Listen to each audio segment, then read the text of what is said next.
There is a version of you that already knows the way. Not the version that scrolls through other people's lives at midnight. Not the version that says, "I'll start Monday." Not the version that shrinks a little every time someone doubts you, but the real version.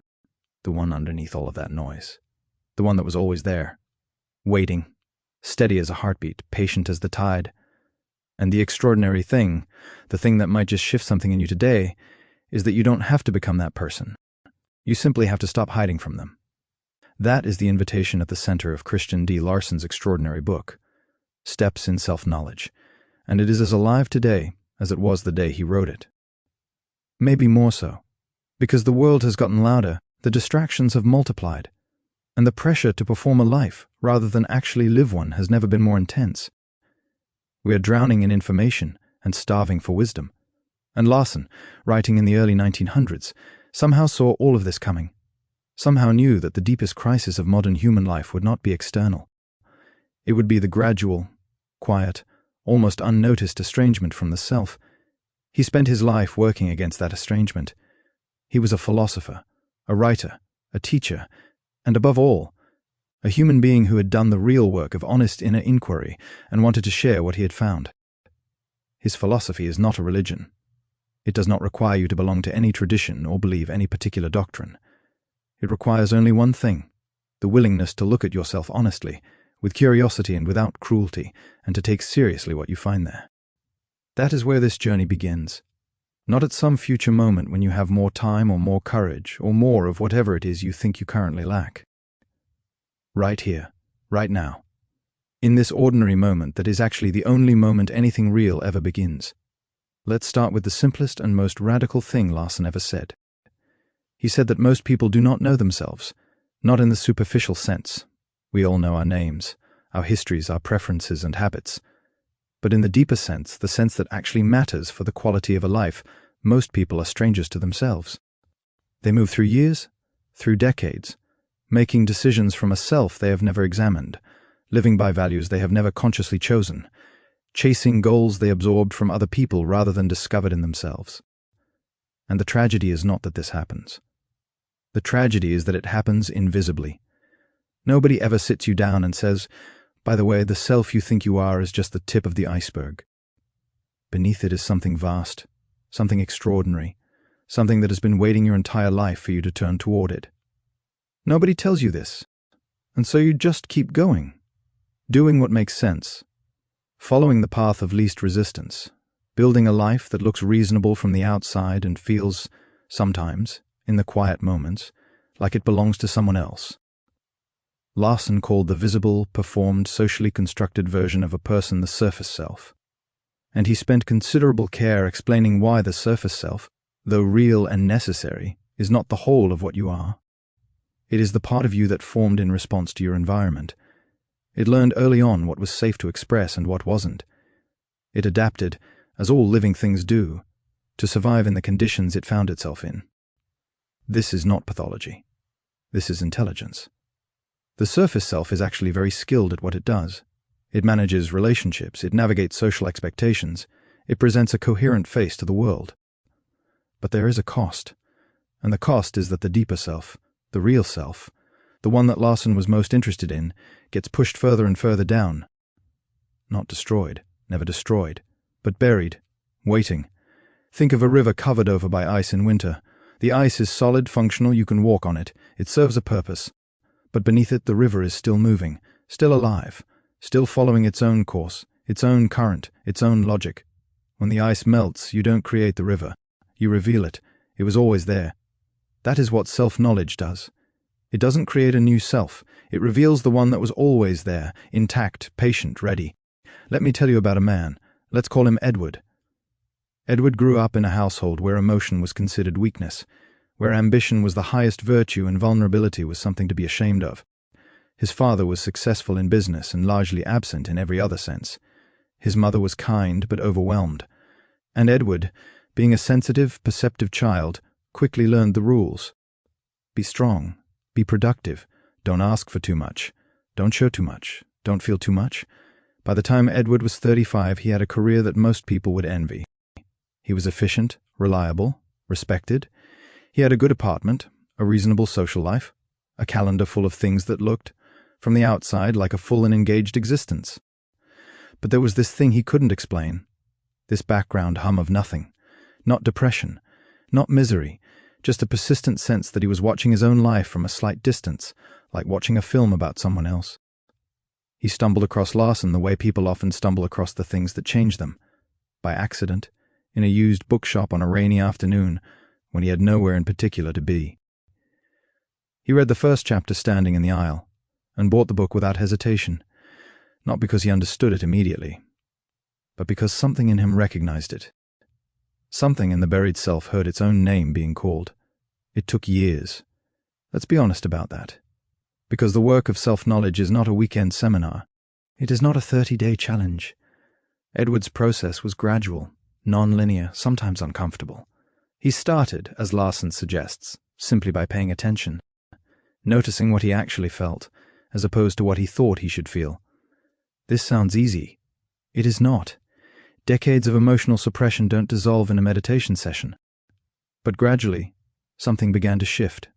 He started to hear the quieter voices in himself, the ones that had been speaking all along and had simply never been listened to. He discovered that he loved music, that he had always loved it, that as a child he had dreamed of playing the piano and had abandoned that dream at 9 years old because his father had called it impractical. He was 41 when he finally bought a keyboard. He was terrible. He kept going. 5 years later he played at a small gathering of friends and felt something he didn't have a word for at the time. Later he found the word. He felt real. That is what Larson was talking about. Not the piano, not the performance, the experience of being genuinely, unmistakably oneself, of doing something that comes from the inside out rather than the outside in, of living, even for one evening, from the real self rather than the performed one. Now Larson was deeply interested in the mechanics of this process. He wasn't content to just say know thyself and leave you to figure out what that meant.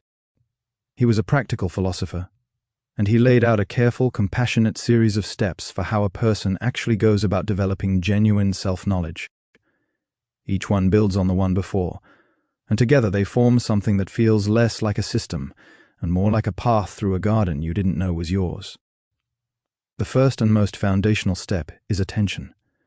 Pure, honest, non-judgmental attention to your own inner experience, not the experience you think you should be having. Not the experience you wish you were having, the actual one. What is present in you right now, in this moment? What are you feeling? What are you thinking? What is your body doing? Where is your energy and where is your resistance? Most people, when they first try to pay this kind of attention, are shocked by how little access they have to their own inner life. They have been so thoroughly trained to manage and override their inner experience that they have lost the thread of it. They reach for what they feel and find mostly static, or a rehearsed answer, or the opinion they are supposed to have about what they are feeling. Larson says, that is fine. That is the beginning. The beginning is just noticing that you have lost the thread. Because once you notice that, you can start looking for it. And you find it gently and gradually, by giving yourself permission to feel what you actually feel, without immediately judging it or fixing it. This is harder than it sounds in a culture that pathologizes sadness, glorifies productivity, and treats stillness as laziness. But Larson was insistent. The feelings are not the problem. The disconnection from the feelings is the problem.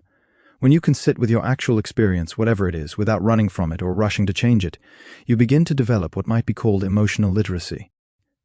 You learn the language of your own interior, and that language is the first vocabulary of self-knowledge. The second step Larson describes is reflection. And here he draws an important distinction that is worth pausing on, because it is the distinction between reflection and rumination, and most people who try to do inner work end up doing the latter while believing they are doing the former. Rumination is what happens when the anxious mind circles around a problem without resolution. It rehearses, it replays, it catastrophizes. It goes over and over the same ground and arrives at the same dark conclusion each time, because it is not actually looking for an answer. It is running an anxiety script. Genuine reflection is different. It is quieter. It is slower. It is more like detective work than like worry. It asks real questions and then actually waits for the answer, without presupposing what the answer will be. Why did that interaction leave me feeling so unsettled? What was actually happening in that moment when I felt most alive? What does my body feel like when I am making a decision from fear versus when I am making one from genuine knowing? These are the questions of reflection. They are patient. They are curious. They are willing to be surprised. Larson believed that most people are afraid of genuine reflection because they are afraid of what they might find. They imagine that if they look honestly inside, they will find something shameful, something damaged, something that confirms their worst fears about themselves. And sometimes, yes, genuine reflection does surface things that are uncomfortable. Old wounds, unconscious beliefs, patterns of thought or behavior that you would rather not see clearly. But Larson was emphatic about this. What you find there is never as bad as the fear of finding it. The monster in the basement is never as terrifying as the certainty that there is a monster in the basement.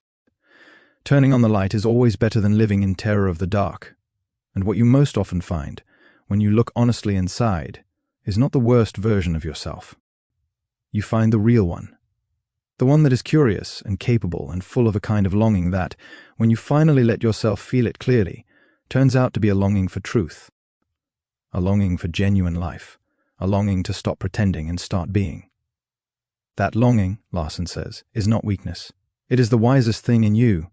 It is the real self, still there, still speaking, still trying to get your attention. The third step is what Larson calls right thinking, and this is where his philosophy becomes especially interesting. Because right thinking, in his framework, is not about thinking positive thoughts or affirmations or any of the surface-level mental techniques that have become so popular in the century since he wrote this. Right thinking is thinking that is aligned with the real self rather than the constructed one. It is thinking that comes from your actual values rather than the values you have been told to have. From your actual understanding rather than borrowed certainties. From genuine knowledge rather than comfortable assumptions. He saw most of what passes for thinking in daily human life as something closer to automatic pattern running. The mind goes through its familiar grooves, producing the same thoughts it always produces, arriving at the same conclusions it always arrives at, reinforcing the same worldview it has always held. This is not thinking. This is habit dressed up in the language of thought. True thinking, in Larson's sense, requires the willingness to question the patterns, to hold up the familiar and ask, is this actually true? Is this belief mine, or did I inherit it? Is this assumption accurate, or has it just never been challenged? This requires courage, because questioning your assumptions means being willing to find out that some of them are wrong. And being wrong is something most of us have been taught to avoid at all costs, as if being wrong is a failure of character rather than an opportunity for growth. Larson would say that the willingness to be wrong, to revise, to update, to see more clearly than you saw before, is one of the highest signs of genuine intelligence. The mind that cannot change has stopped growing, and the self that cannot change has stopped living. There is a fourth step that Larson weaves through all of this, and it is perhaps the most counterintuitive of all: stillness. In a world that equates busyness with value and silence with emptiness, he was insistent that the inner life requires silence the way the body requires sleep. Not the forced, effortful silence of someone trying very hard to be quiet, but genuine stillness. The willingness to be unoccupied, even briefly. The willingness to let the noise settle and hear what's underneath it. He described this stillness not as emptiness, but as fullness of a particular kind. When you are genuinely still, you are not absent from experience. You are more present to it. More available to the quiet signals that the real self sends out, signals that are drowned out in the ordinary roar of daily life, intuitions, recognitions, the quiet sense of rightness or wrongness that precedes logical analysis. These things come through most clearly in stillness, and they are among the most reliable guides you have. Think of it this way. Imagine you are trying to hear a piece of music that is playing very softly in a room where people are shouting. You cannot hear it. Not because it isn't there, but because the noise overwhelms it. Stillness doesn't create the music. It just reduces the interference enough that you can hear what was playing all along. Larson also spent considerable time exploring the relationship between self-knowledge and what he called the will. And his understanding of will is very different from the popular notion of willpower as something you use to force yourself to do things you don't want to do. In his framework, genuine will is not force. It is alignment. It is the capacity to direct your attention and energy in a way that is consistent with who you really are. And that kind of will doesn't feel like strain. It feels like clarity. When people try to use willpower in the conventional sense, grinding through tasks by sheer force of determination, they burn out. Anyone who has ever tried to sustain a massive life overhaul through willpower alone knows this. It works for a while.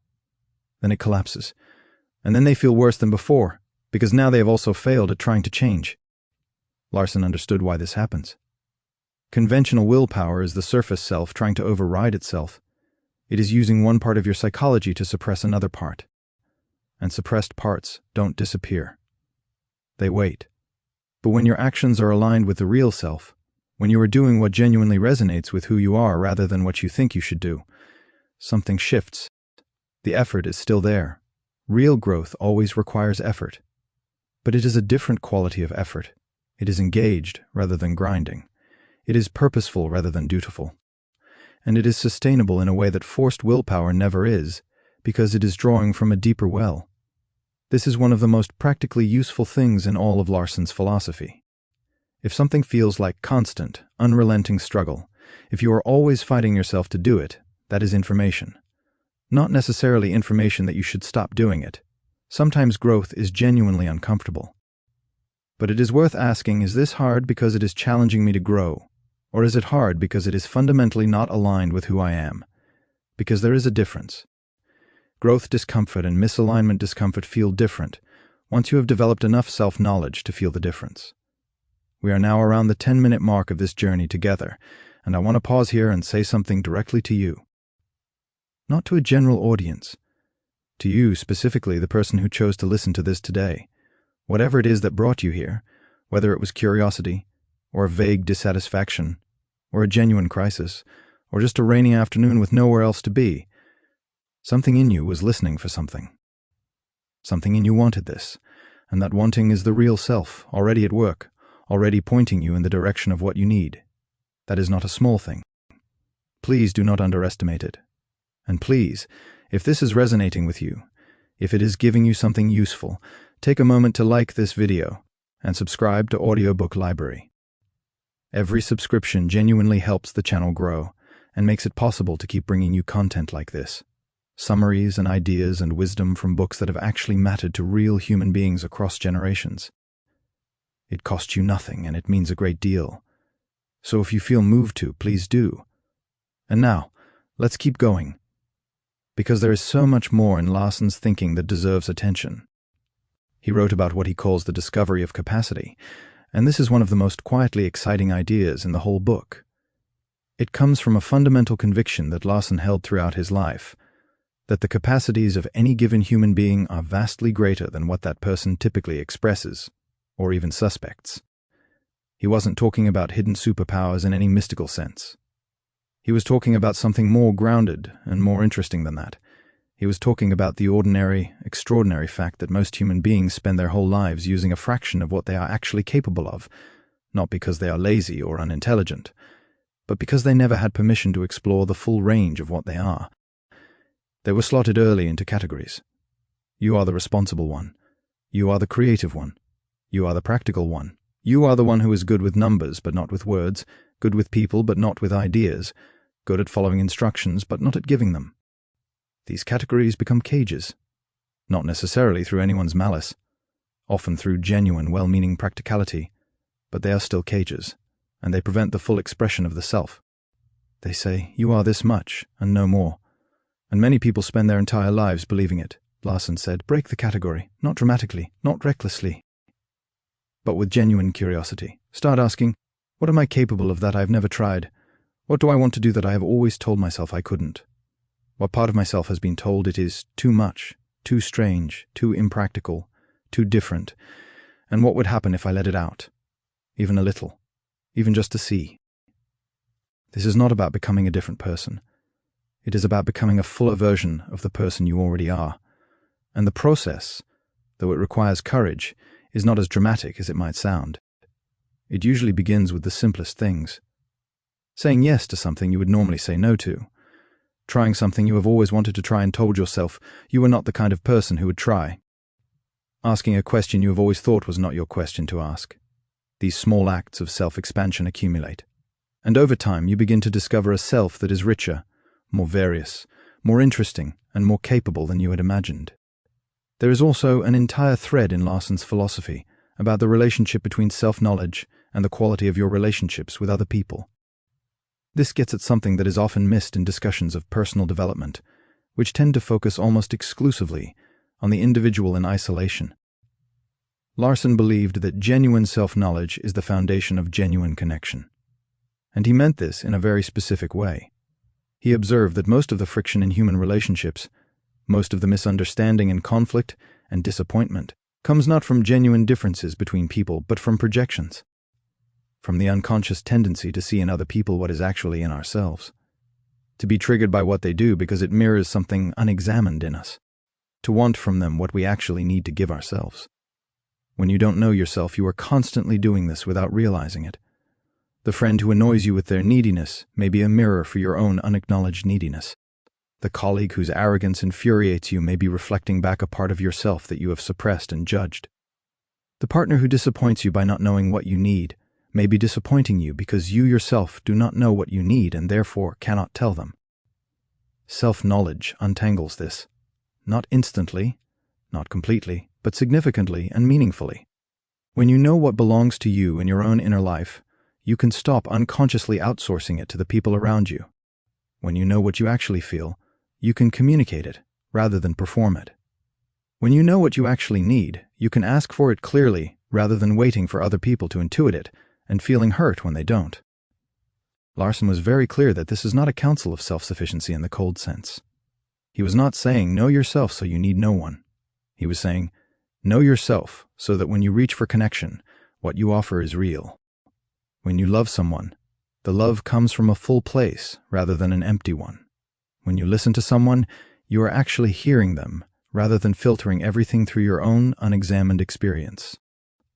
The quality of human connection becomes richer, more genuine, more nourishing as the depth of self-knowledge increases. This is one of the most beautiful things about the whole enterprise. Think of a woman named Sarah. She had been through 2 relationships that ended in the same way, with her feeling unseen and her partner's feeling overwhelmed. The pattern was frustrating enough that she finally decided to take it seriously. She started doing the inner work, honestly and persistently, over a period of about 2 years. What she discovered changed her life, not dramatically in the way of films, but quietly in the way of real things. She discovered that she had been entering relationships with an enormous unspoken expectation, that her partner would see and validate the parts of her that she herself had never fully acknowledged. She wanted them to recognize her depth, her complexity, her inner life, because she had never given those things the recognition they deserved. She was waiting for an external mirror to show her what she hadn't been willing to show herself. Once she understood this, she stopped waiting. She started doing the work herself. She started seeing, valuing, and expressing her own depth, her own complexity, her own inner life directly, in her own choices, and her own creative work, and her own honest conversations with people she trusted. And then something interesting happened. She met someone. And the relationship felt different from the beginning, because she was different from the beginning. Not because she had fixed herself, or become some perfected version of herself, but because she was meeting this person as herself, not as a collection of unmet needs in search of a host. It was, she said later, the first relationship she had ever been in where she felt that both people were actually present. That is the gift of self-knowledge in the domain of love. And it extends to friendship, to family, to every form of human connection. The more you know yourself, the more genuinely you can show up for other people. It is as simple and as vast as that. Let us now turn to something that Larson discusses with great subtlety, and that is the question of how self-knowledge changes your relationship with failure. We live in a culture that treats failure as something to be minimized, hidden, overcome, and ultimately erased by subsequent success. We are uncomfortable with failure. We are embarrassed by it. We apologize for it. We present it, when we have to present it at all, as a past phase that we have definitively moved beyond. But Larson had a different relationship with failure altogether. He didn't celebrate it or pretend it was secretly a good thing. He just understood it clearly. He saw failure not as evidence of inadequacy, but as information about misalignment. Most failures, he argued, are the result of a gap between who you think you are and who you actually are. Between what you think you want and what you actually want. Between the strategy that makes sense on paper and the reality of your own nature and circumstances. When you know yourself, failure becomes more legible. You can look at it and say, yes, I can see exactly why that didn't work. Not as self-criticism, but as genuine understanding.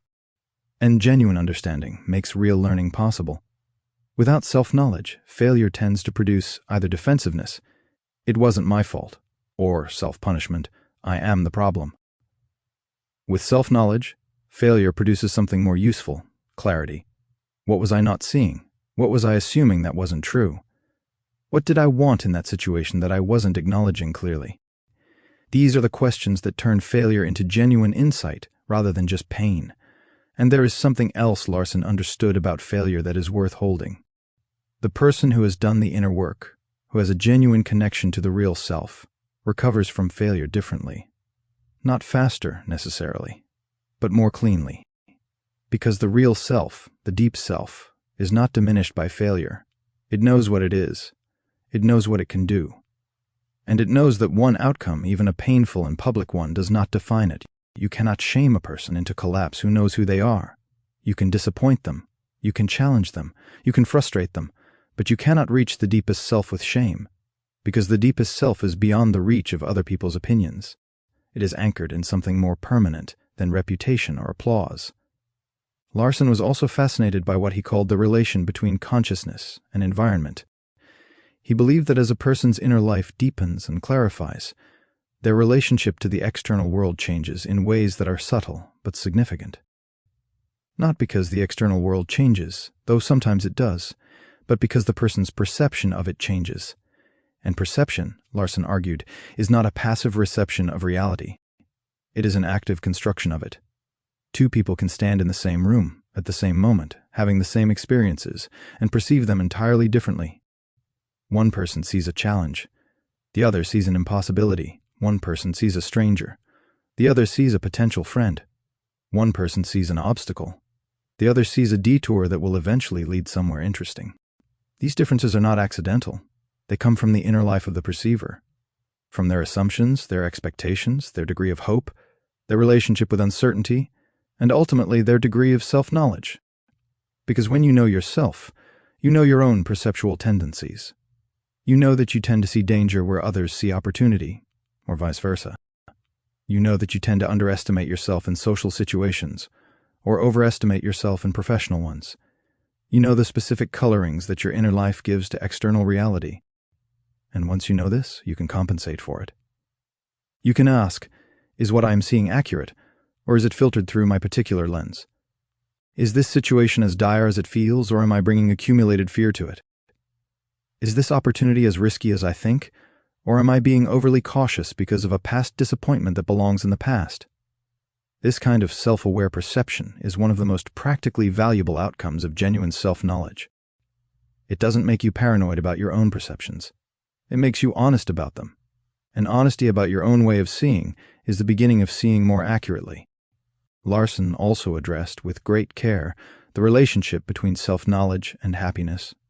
Not the constructed happiness of things going well, not the happiness that depends on circumstances being favorable, but the deeper, more sustainable contentment of a person who is genuinely living from the inside out.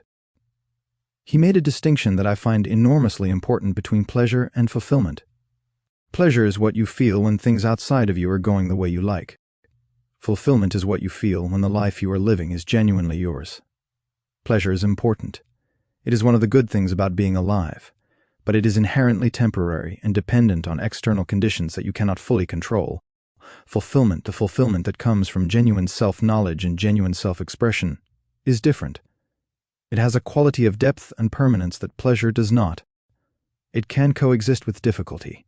It can survive failure and loss and change, because it is not based on conditions being right. It is based on being right with yourself, on living in alignment with the real self rather than the performed one. Think of the difference between eating a meal when you are genuinely hungry and present, versus eating the same meal while distracted, while eating is just something you are doing while you are thinking about something else. The food is the same, but the experience is completely different. Self-knowledge makes you present to your own life, and presence is the secret ingredient that turns ordinary experience into genuine living. Larson also wrote about something he called the law of expression, and this idea stayed with me long after I finished reading. He believed that every person contains within them a set of capacities, abilities, qualities, and gifts that are unique to them. And he believed that life, at its most fundamental level, is a process of bringing those capacities into expression. Not just in grand gestures or remarkable achievements, but in the ordinary texture of daily life, in how you speak to the people you love, in the way you approach problems, in the quality of attention you bring to whatever it is you are doing. When we block that expression, through fear, through self-doubt, through conformity, through the decision to be what others need us to be rather than what we actually are, we create a kind of inner pressure. Things that need to come out don't come out. Energies that need to move don't move. And this blockage manifests in ways that we often don't connect to its source: restlessness, dissatisfaction, physical tension, vague unhappiness, the sense that something is missing even when everything appears to be fine. What is missing is you, the real you, the one that has been waiting patiently, politely, persistently, for permission to show up. And here is where Larson becomes almost breathtaking in his encouragement, because he didn't just describe the problem. He described the solution with such warmth and practicality that you feel, reading him, that it is genuinely possible. Not someday, not after a decade of therapy or some enlightened state achieved through years of solitary practice, but gradually, step by step, in the life you are already living. He said, begin where you are, with what you have, with who you already are. The journey of self-knowledge will refine that picture in ways you cannot predict, but you have to start from where you are standing, not from where you wish you were standing, not from where you think you should be standing, from here. This is the only place it can begin, and beginning from here means accepting the self you have, with compassion and without illusion. This is different from being complacent. Acceptance, in Larson's sense, is not giving up. It is not deciding that you are fine as you are, and nothing needs to change. It is simply the refusal to be at war with your own reality. Because self-improvement built on self-rejection is always unstable. You can push yourself to grow through shame and self-criticism, but the growth will always feel precarious, because the foundation is fear. Growth built on genuine self-acceptance, on the honest recognition of who you are, and the genuine desire to become more fully yourself, that growth has roots. It lasts.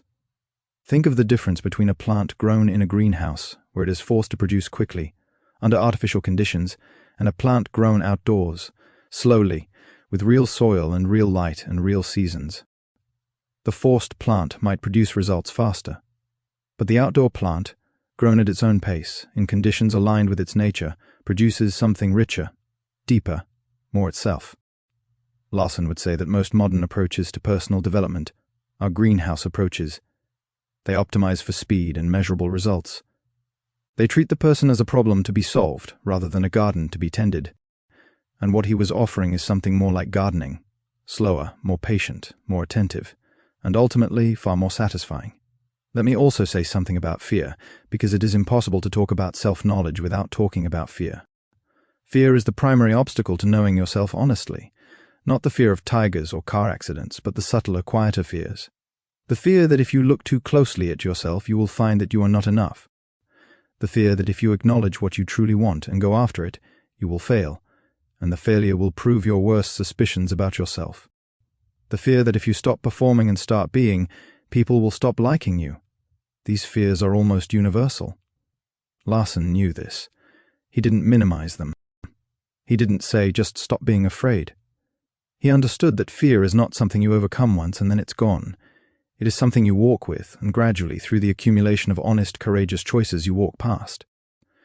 You don't eliminate fear. You develop a relationship with it. You learn to recognize it without being controlled by it. You learn to say, I see you, and I am going anyway. There is an old parable that Larson would have recognized. A student goes to a teacher and says, I want to cross the river, but I am afraid of the water. The teacher says, good. The student is confused. Why is that good? The teacher says. Because only the person who is afraid of the water knows the water is powerful. Your fear is not the enemy. It is the map. What you fear, in the context of self-knowledge, often points directly to what matters most. The things that feel most terrifying to look at inside yourself are usually the things most in need of your attention. The avoided questions are the important ones. The uncomfortable truths are the liberating ones. This is not pleasant to hear, and it is not pleasant to experience. But it is the pattern, again and again, in everyone who has done the genuine work of knowing themselves. On the other side of the thing you most fear to see, there is usually something you most need to find. Now, let me tell you about one more person. A teacher named Margaret who spent 40 years in a classroom and loved every year of it, but struggled in a particular way that she couldn't quite name until she was in her late 50s. The struggle was this: she was extraordinarily good at knowing her students. She could look at a child on the first day of school and sense what they needed, what they feared, what lit them up, what would teach them best. She was, by any account, a remarkable teacher precisely because of this sensitivity, but she had almost none of that same sensitivity directed inward. She knew everyone around her, and was a stranger to herself. A colleague gave her a copy of Larson, somewhat on a whim, thinking she might enjoy the philosophy. Margaret read it slowly, over a whole summer, and said later that it felt like reading a description of something she had forgotten she once knew, because here was someone telling her that the same quality of attention she brought to her students, that gentle, curious, patient, non-judgmental attention, was also available to herself.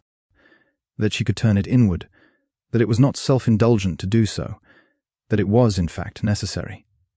She started practicing this, bringing that teacher's attention to her own inner life, noticing what she felt the way she noticed what her students felt, asking herself questions the way she asked her students questions, giving herself the same patience she gave to a child who was struggling to understand something that hadn't clicked yet. It transformed the last 15 years of her career and her life beyond it. Not because it changed what she did. She was already doing the right things. But because it changed how she inhabited the doing. She was finally present in the whole of her own life, not just the parts that were directed outward. That is the invitation. To be present in the whole of your own life. To bring the quality of attention you give to the things you love most. To yourself. Not in a self-absorbed way. Not at the expense of connection and engagement with the world, but alongside it, as the foundation of it. Larson also wrote about what he called the higher faculties, and this is one of the most fascinating dimensions of his philosophy. He believed that the human mind, as most people experience it, is not operating anywhere near its full capacity. Not because people are lazy or unintelligent, but because they are running on a very small portion of what is actually available to them. The higher faculties, intuition, deep empathy, genuine creativity, what we might call moral intelligence or wise perception, these are not gifts given to a select few.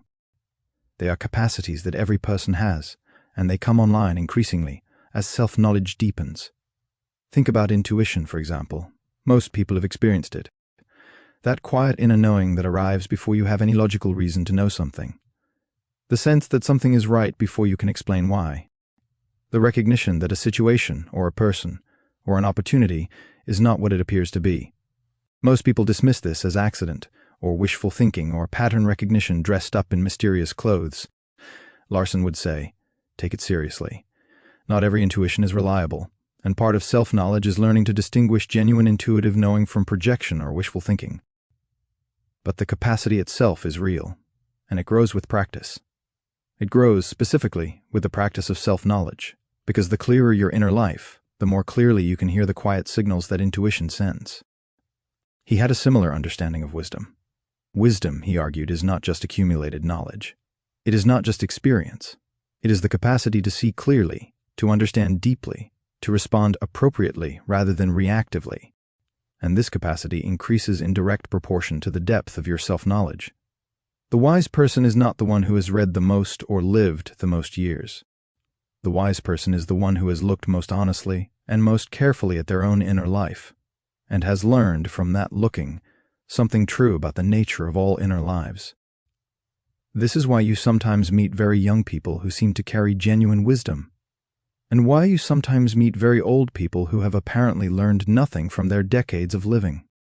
The variable is not age. It is not experience, at least not in the simple sense.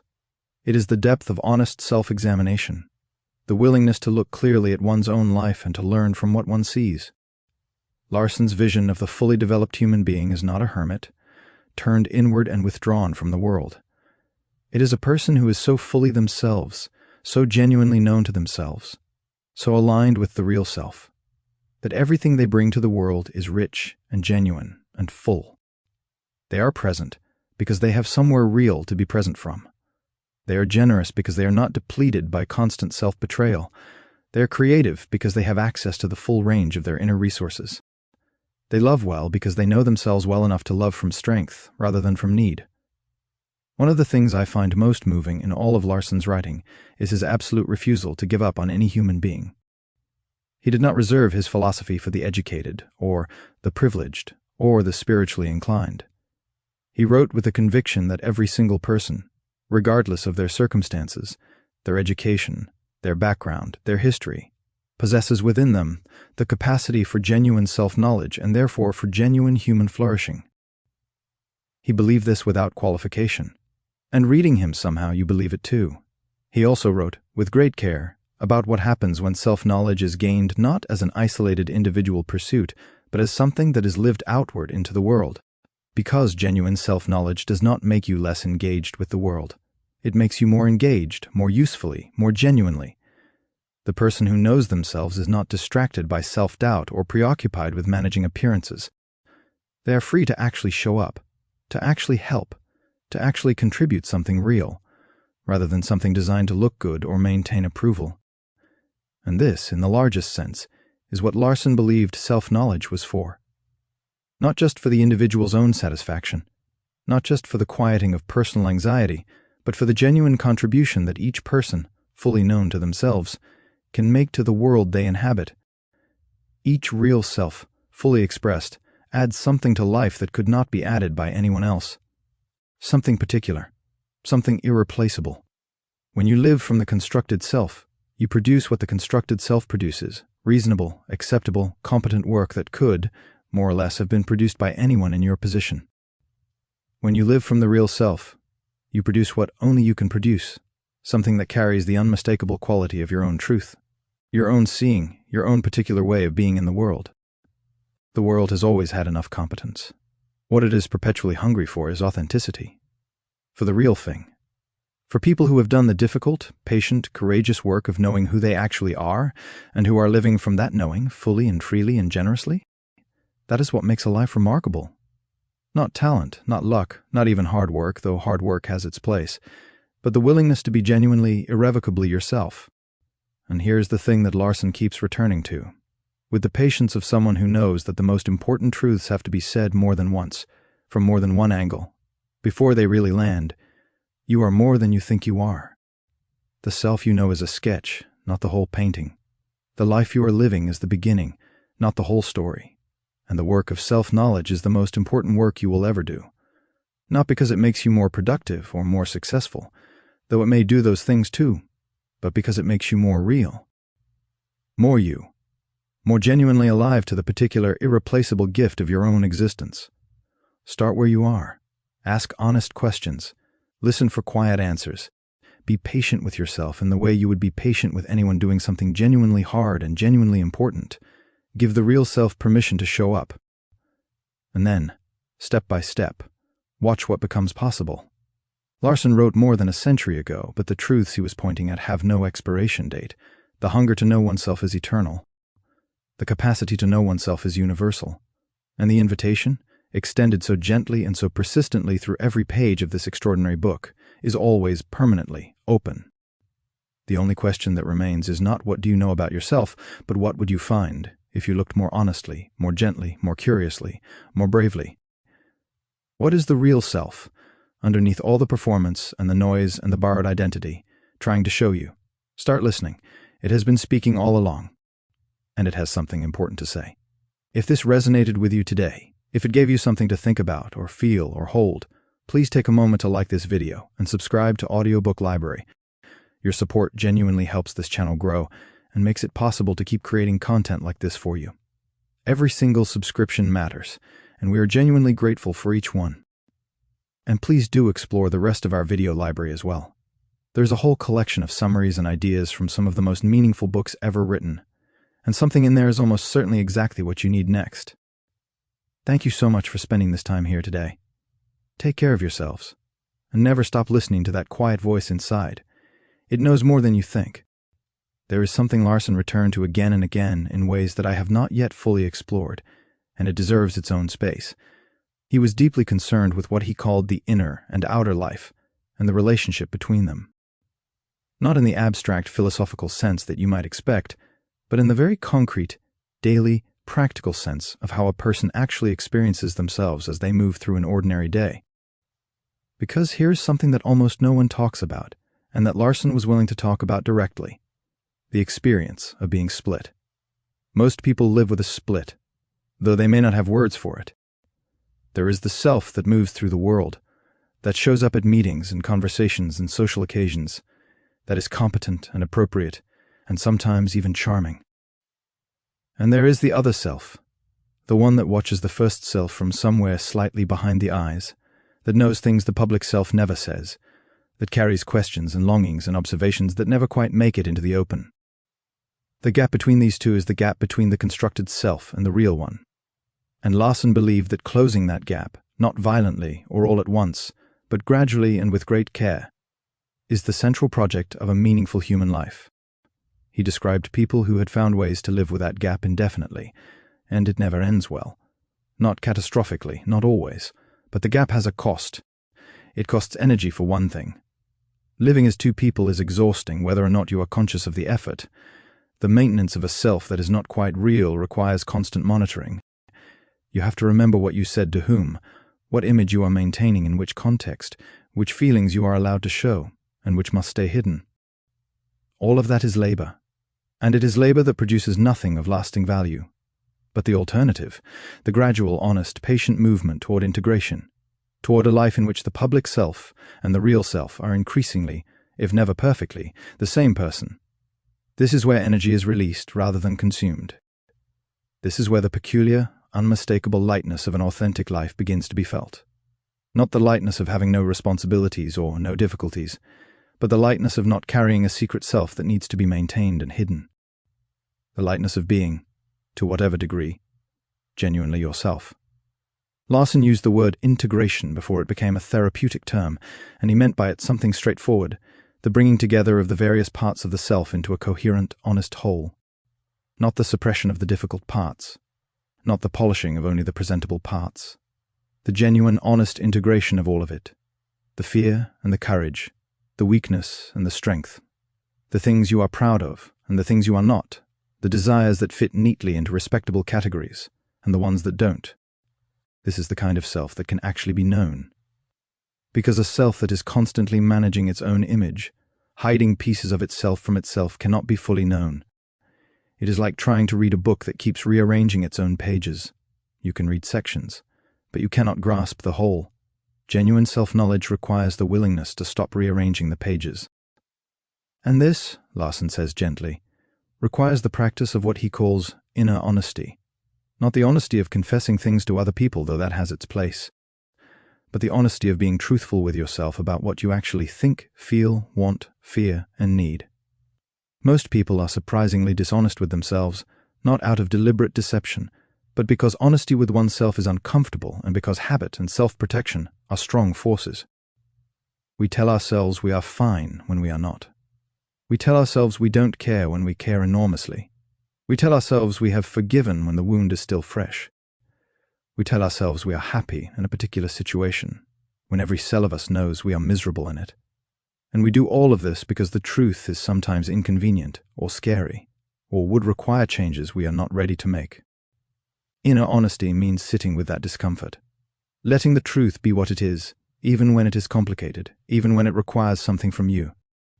Now, one thing Larson was very careful to distinguish is the difference between inner honesty and harsh self-judgment, because some people mistake the two.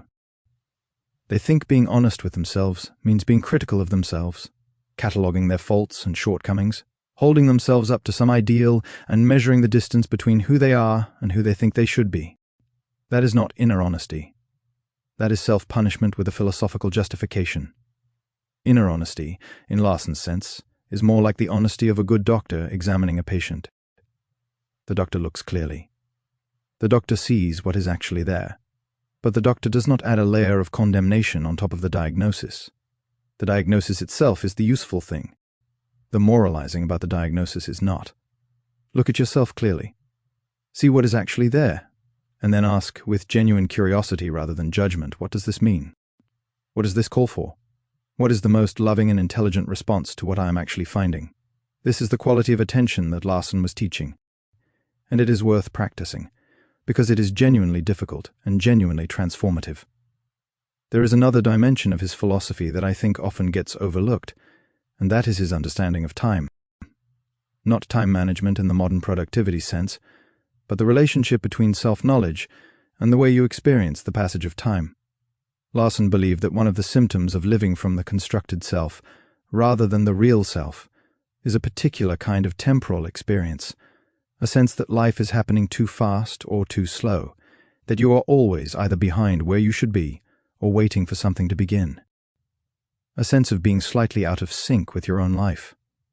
When you are living from the real self, time feels different. Not in a mystical way, in the practical way of a person who is genuinely engaged with what they are doing. Time is full, not rushed, not dragged, but inhabited. You are actually in it, actually experiencing it, rather than either racing through it or waiting for it to pass. And this fullness of experienced time is, Larson argued, one of the great gifts of self-knowledge, because a life fully experienced is twice as long as a life only half attended to. Think about the times in your own experience when you have felt most alive. When time seemed to expand and every detail was vivid, and you were genuinely, wholly present in what was happening. Almost certainly those were moments when you were most fully yourself. When the constructed self, with all its monitoring and managing, had stepped aside, and the real self was simply there, simply living. Those moments might have been in nature. They might have been in creative work. They might have been in deep conversation or physical exertion, or moments of beauty or moments of love. But whatever the external circumstance, the internal condition was the same, the real self, present and alive. Self-knowledge, practiced consistently, does not make those moments more frequent by magic, but it makes you more available to them, because you are less preoccupied with the business of managing the constructed self, and more free to actually inhabit your own experience. And over time the extraordinary becomes less extraordinary, not because it loses its value, but because you stop being so rarely present that genuine experience feels like a special event. Let me also say something about purpose, because it is impossible to do justice to Larson's philosophy without it. He did not believe, as some philosophies do, that each person has a single predetermined purpose that they must discover or fail. He was too careful a thinker for that kind of fatalism. What he believed was something subtler and more liberating, that purpose is not found, it is grown. It emerges naturally from genuine self-knowledge.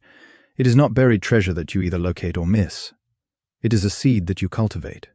When you know yourself, really know yourself, your purpose becomes visible not as a grand destiny, but as a natural inclination, as the direction in which your energies most naturally and most productively flow, as the intersection of what you are genuinely good at, what you genuinely care about, and what the world genuinely needs. These three things, held in honest awareness together, point toward purpose, not dramatically, not with trumpets, but steadily and unmistakably. And here is the thing about purpose discovered this way: it is sustainable. It doesn't require constant external validation to keep you moving.